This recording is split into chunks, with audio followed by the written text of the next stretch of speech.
Good morning. तर आजचा blog रात्रीच्या 3लाच म्हणजे ब्रह्ममुहूर्तावर सुरू झाला आहे. आम्ही तिघे भावंड जमलो ना की धम्मालच असते. आम्हा बहिणींच्या लग्नानंतर हा आमच्या आईवडिलांसोबतचा पहिला टूर होता. तर प्लॅनिंग करून आम्ही निघालो आहे राजस्थानसाठी.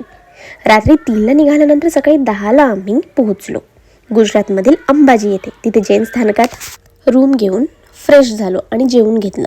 त्यानंतर आम्ही अंबाजी येथील अंबा मातेच्या दर्शनासाठी गेलो, जिथे मूर्तीऐवजी यंत्राची पूजा होते.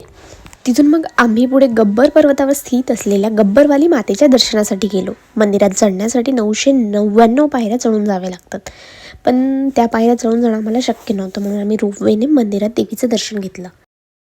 उंचावर असलेलं मंदिर खूप सुंदर होतं. तिथे देवीची ज्योत चालली होती. दर्शन घेतल्यावर मन प्रसन्न झालं आणि तिथून बघितल्यावर मात्र खाली जमीन दूर दूरपर्यंत लवकर दिसत नव्हती. भीतीने मन घाबरत होतो. गब्बरवाली मातेची जी ज्योत होती ती नागाच्या फणावर प्रज्वलित होती. ते एक तिथलं आकर्षणाचं केंद्र होतं. असं म्हणतात की ज्यावेळेस भगवान शंकरांनी तांडव केलं त्यावेळेस देवी सतीचं हृदय या पर्वतावर येऊन आपटलं, ज्याचे पवित्र 51 तुकडे झाले. आणि अशी सुद्धा मान्यता आहे की हे मंदिर 1200 वर्षापूर्वीचं आहे आणि जिथे भगवान कृष्णाची मुंडन संस्कार झालेला होता.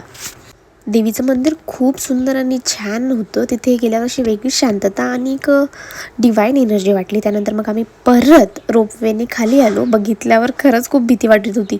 आणि मग पुढच्या प्रवासासाठी आम्ही निघालो. भेटूया उद्याच्या व्लॉगमध्ये. So stay tune for part 2.